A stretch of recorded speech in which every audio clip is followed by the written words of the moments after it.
Hello everyone. Let's welcome our next speaker, Mr. Hugo Valdivia. He is founder and CEO of Silentus. Hugo was awarded by Rotterdam School of Management as Our Journey Award in April 2022 for a recycling initiative in Peru. Today, he will address us the topic productivity and well-being. So let's welcome Hugo. Good afternoon. Welcome to the UK's Tech Jobs Fair Productivity and Wellbeing session. My name is Hugo Valdivia and I'm the founder of Silentus. About myself, I am Peruvian living in the Netherlands for about a decade. I'm graduate from both INSEAD and RSM, and I built most of my corporate career in finance and ops in tech and FMCG industry. I started with the entrepreneurship world in around 4 years ago, and I'm working on Silentus for about a year already. I like football, I like reading, and if you have recommendations about productivity, well-being, football, books, or if you are just curious about Silentus, please feel free to drop a line on LinkedIn and connect on the network. Today, I would like to walk you about on around two topics. First, getting to know your priorities and what really matters, identify what really matters for you and how to maximize your time and energy. And second, fight procrastination, which is a topic very hot, especially nowadays with trends like the remote work, quiet quitting, or the great resignation. Let's start by knowing our priorities. We all know that we have priorities. However, are we sure that we know how to identify priorities? What is a priority, what is not? My first comment here will be that if you want to understand whether a task is a priority or not, you should be able to draw a clear and direct line between that task and your company's objectives. If you can do that, that means that that task is a priority. If you cannot do, I would suggest to leave that task for later until you can clearly define that line. Secondly, go for maximum 3 priorities on a given day. Why? Because it's been proven already that multitasking is not a good friend of human beings, and we are much worse at multitasking than we believe. In fact, multitasking, according to research, decreases your IQ and your cognitive level to the level of an 8-year-old kid, which means basically that if you are writing an important email for your client or your manager, you can bring an 8-year-old kid and let him write that email. It's the same.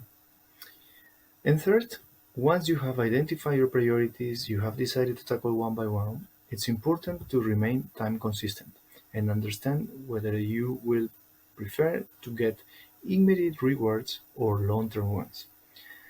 The most famous example of time inconsistency is procrastination, which is the action of delaying or postponing something. I personally believe that procrastination is not bad per se, because procrastination can lead to moments of happiness. However, is not the best method or methodology to get things done and achieve our ultimate goals. Hereby, I would like to walk you through 4 techniques, time management techniques, that will help you beat procrastination. This list is not comprehensive in any way, and I know that these are the most popular. However, these are not all the time management techniques that you can apply in order to beat procrastination. The first one is the Pomodoro technique, which consists of intervals of 25 minutes of work and 5 minutes break 4 times in a row. And after that, you take a longer break of about half an hour and you start the cycle all over again.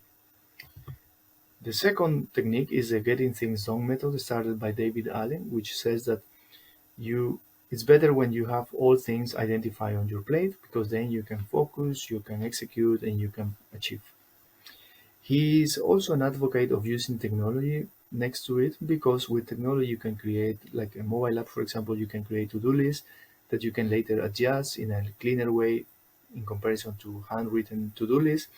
But more importantly, you can use these apps to share your to-do list with friends or contacts that will help you with your accountability. The third technique is the Pareto principle, which says that 20% of our efforts bring 80% of the results. So basically, if we focus on our priorities, the 20% effort, we will achieve most of the outcome that you want to get for our routine. And last but not least, eat the frog, which says that you start your day by tackling the most complex and most difficult task. In that way, you feel rewarded, you feel achieved, you feel realized, you feel that you have built momentum and you can move to your next priorities for that day. There are two other techniques that I personally like as well. For example, time blocking. I use early mornings and late afternoons to check emails. That's it.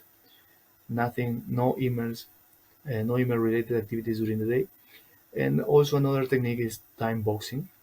That, for example, means that you allocate a given time slot, let's say 2 hours, to achieve a specific goal.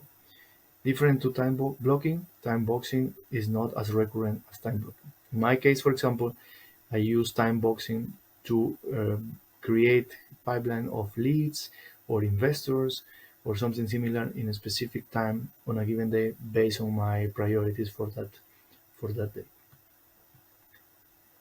Now you might be wondering why I'm here telling you about all this on productivity and well-being, and it's because I suffer from these problems, not knowing my priorities or not being able to beat procrastination when I was as a finance freelancer.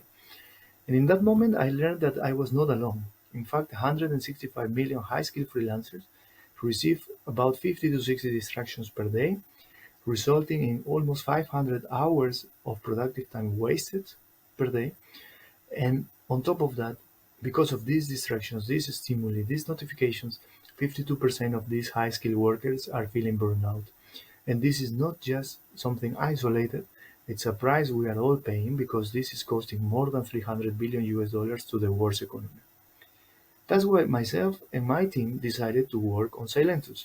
And I will show you now a short clip of what we are doing so you understand how we are planning to tackle this problem.